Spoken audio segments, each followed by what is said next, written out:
My husband and sister have been secretly hooking up behind my back whenever I'm not around, and now I realize there's no one I can truly call my family. Posted by you/cheatersuck12. I can't move. If I move, it becomes real, and I have to accept what I saw and think about what's next. I came home from work early and saw my sister's car, thinking maybe she was dropping off some food from her job. But no, I walked in and saw my husband and sister naked in my kitchen, the kitchen I paid for. As soon as I registered what I saw, I got into my car and left. I kept driving, just driving until I found the hotel I'm at now. I don't want to believe it. I don't know what to do. My sister, my only family, my best friend, the one who's supposed to be there for me and support me. My husband, my person, my other half, the one who's supposed to love and respect me. The two most important people in my life have ruined everything. I've blocked them both on my phone. I don't want to hear any of the BS excuses they'll come up with. I don't want to confront this. I want to go back to this morning when everything was fine. Update 3 days later. Sorry for not replying to comments or updating, things have been hectic. I didn't think I needed to explicitly say this, but by naked, I meant they were completely naked and having sex in the kitchen.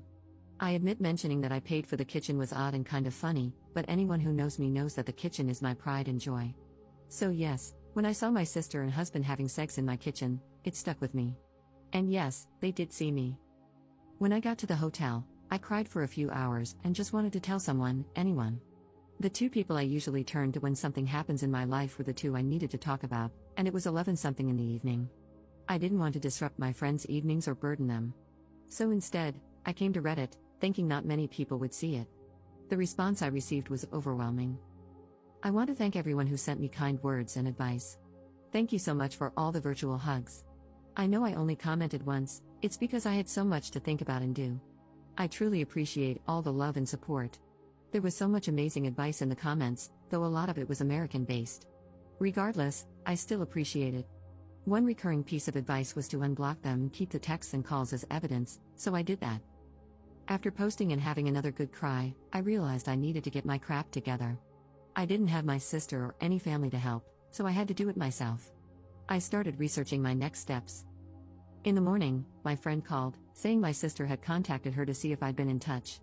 I told her what happened, and she very kindly offered me her spare room and took her day off work to help me sort things out.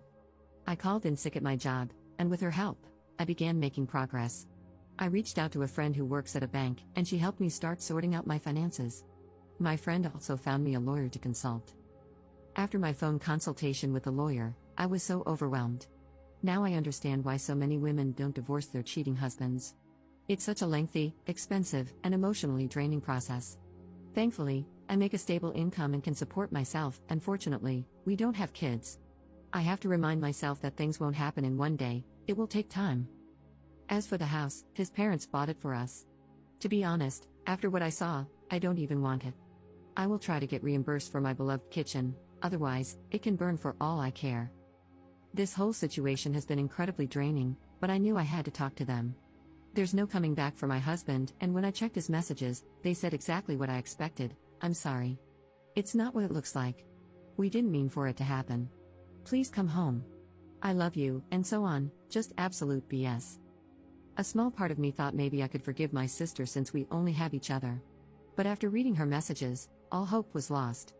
She used the same excuses our father used when he cheated on our mother and abused us, and she echoed the same things our mother would say when excusing his behavior and abusing us herself.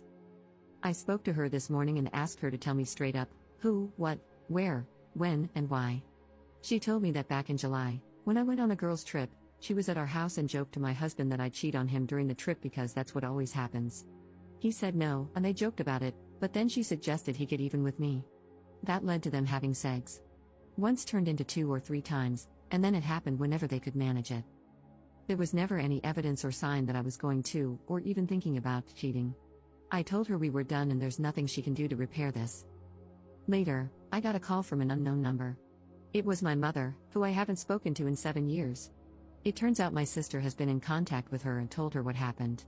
My piece of trash mother, the same woman who used to beat me for breathing wrong, had the audacity to say this is what I get for taking her daughters away from her. It hurts so much. I know things are going to get even messier, and it's going to be a long few years. I've now lost all my blood relations. I need to get all my stuff and find a new place. I want to show them that I can and I will thrive without them. Again, thank you all from the bottom of my heart for all the love and advice. To all the people in the comments who can relate to my situation, I'm so sorry. Second update 10 months later. I actually forgot about this account until recently, and when I logged back in, I saw so many people still commenting, messaging me, and checking up on me.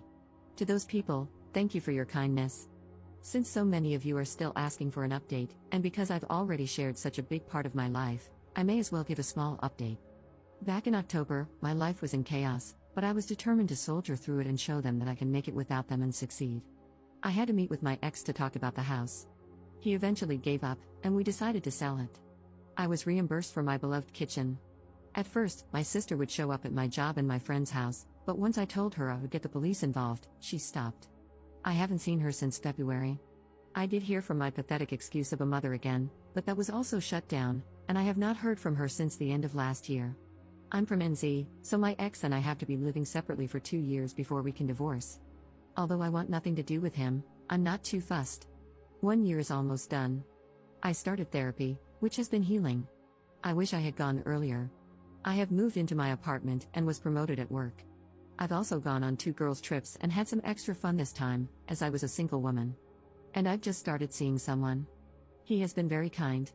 Thank you all again for your kindness. I hope this is the update you were waiting for. Third update 18 months later. Hello, it's been a while. I still get messages and notifications asking for an update, so this will be my last one. I am officially divorced. It took a while, but I got there, and my ex-husband had 2 years to accept it and not fight it. I've got my own house, a nice kitchen, a cute, mature man on my arm, friends who treat me like a sister should, and a job that respects me. I'm happy and couldn't care less where my biological family is or what they're doing. I am enjoying the wonderful summer we're having in NZ and living my life. Thank you all for the support. Wish you all the best.